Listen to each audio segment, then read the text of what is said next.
Hello everyone, this is Aman Kaur from Guru Nanak Dev University and I'm a legal intern at Lexis and Company.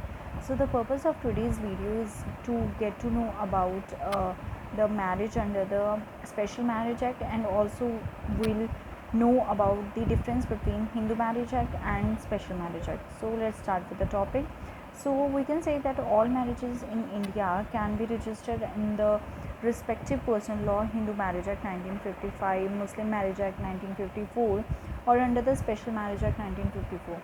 It is the duty of the judiciary to ensure that the rights of both the husband and wife are protected. The Special Marriage Act 1954 is an act of the Parliament of India with provision for civil marriage for people of India and all internationals in foreign countries, irrespective of religion or faith followed by either party. So we can say that the act was originated from a piece of legislation proposed during the late 19th century. It extends to the whole of India except the state of Jammu and Kashmir, and applies to also the citizens of India domiciled in the territories to which this act extends, so who are in the state of Jammu and Kashmir. So let's start with the topic. So first of all, what is the Special Marriage Act? A marriage under the Special Marriage Act 1954 allows people from two different religions backgrounds to come together in the bond of marriage. So it lays down the procedure for both solemnization and registration of marriage, where either of the husband or wife or both are not Hindus, Buddhists, Jains, or Sikhs. According to this act, the couples have to serve a notice with the relevant documents to the marriage officer 30 days before the intended date of the marriage. However, while this process has been enabled online on the online marriage registration.com, the couple will have to visit the marriage officer for the solemnization of marriage. Other than that, both parties are required to be present after the submission of documents for issuance of public notice inviting objections. During registration, one copy of the notice is posted on the notice board of the office, and a copy of the notice and is sent by the registered post to both the parties as per the given address. So we can say that the registration is done 30 days after the date of notice, after deciding any objection that may have been received during the period by the SDM. So both the parties along with 3 witnesses are required to be present on the date of registration. So now the other important aspect is that what is the difference between Hindu Marriage Act and the Special Marriage Act, and what was the need to get this.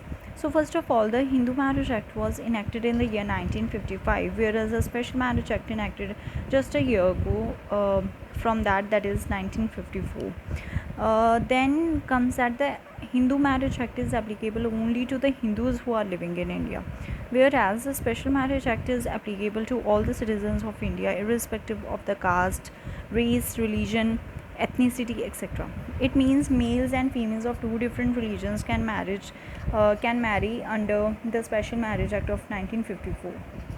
Further, we can say that apart from this, an Indian citizen can marry a citizen of other country with the provisions of Special Marriage Act. If two persons of different religions get married, then no one is bound to change her religion even after the marriage.